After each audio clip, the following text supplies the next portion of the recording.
The oldest man in the world breaks the silence before he passes away and reveals his secret. According to a 1930 New York Times article, Wu Chengche, a professor of the Chengdu University, congratulated Li Qingyuan on his 158th birthday, and later congratulated him on his 200th birthday in 1877.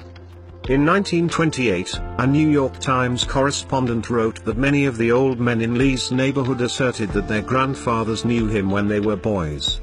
Li Qingyuan was a herbalist and began his career at the age of 10. He gathered herbs from mountain ranges and learned about their potency for longevity. For almost 40 years, he survived on a diet of herbs such as lingzhi, goji berry, wild ginseng, ishu wu, and gotu kola, and rice wine. In 1749, at the age of 71, he joined the Chinese armies as a teacher of martial art. Li was said to be a much-loved figure in his community, marrying 23 times and fathering over 200 children. According to the stories told in his province, Li was able to read and write as a child, and by his 10th birthday, he had traveled to Gansu, Shanxi, Tibet, Annam, Siam, and Manchuria to gather different herbs. For the first 100 years, he continued with the profession. Then he switched to selling herbs gathered by others.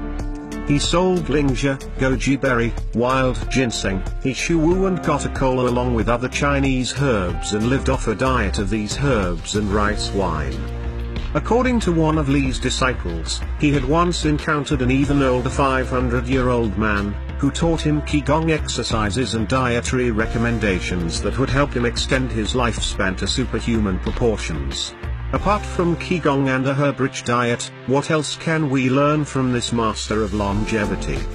On his final day, Li famously said, "I have done all that I have to do in this world."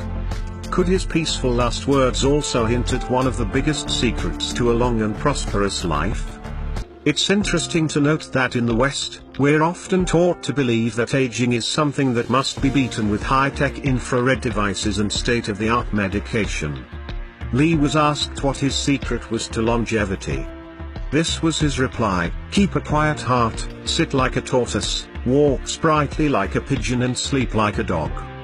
These were the words of advice Li gave to Wu Peifu, the warlord, who took Li into his house to learn the secret of an extremely long life. Li maintained that inward calm and peace of mind combined with breathing techniques were the secrets to incredible longevity. His diet would have played a large role.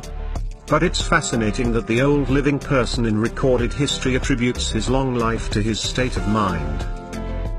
With the average lifespan for the Western world currently sitting between 70 to 85 years, the thought of someone living over 100 years old seems like quite the stretch. The thought of someone living over 200 years old seems extremely suspicious. But why don't we believe that people can live this long? We have to keep in mind that some people in this world don't live a grueling 9-to-5 lifestyle, they don't have to deal with the stresses of debt, they aren't breathing polluted city air, and they exercise regularly.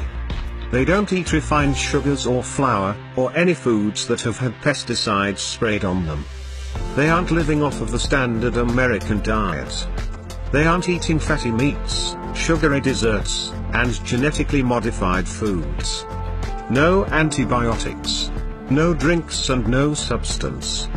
Their diets not only exclude junk foods that we so often indulge in, but they also include superfoods and herbs which are like steroids for our organs and immune system.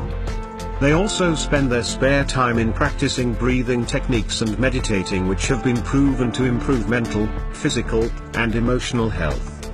To keep things simple, get proper sleep, and spend most of the time in nature under the sun. When we get a chance to relax in the sun, we feel instantly rejuvenated and call this a vacation. Imagine spending a lifetime doing that in the mountains, and combining that with perfect mental, spiritual, and physical well-being. I do not doubt for a minute that if we all did the things we knew we were supposed to do, that living to be 100 years old would be commonplace. When we treat our bodies right, who knows how long we can live for.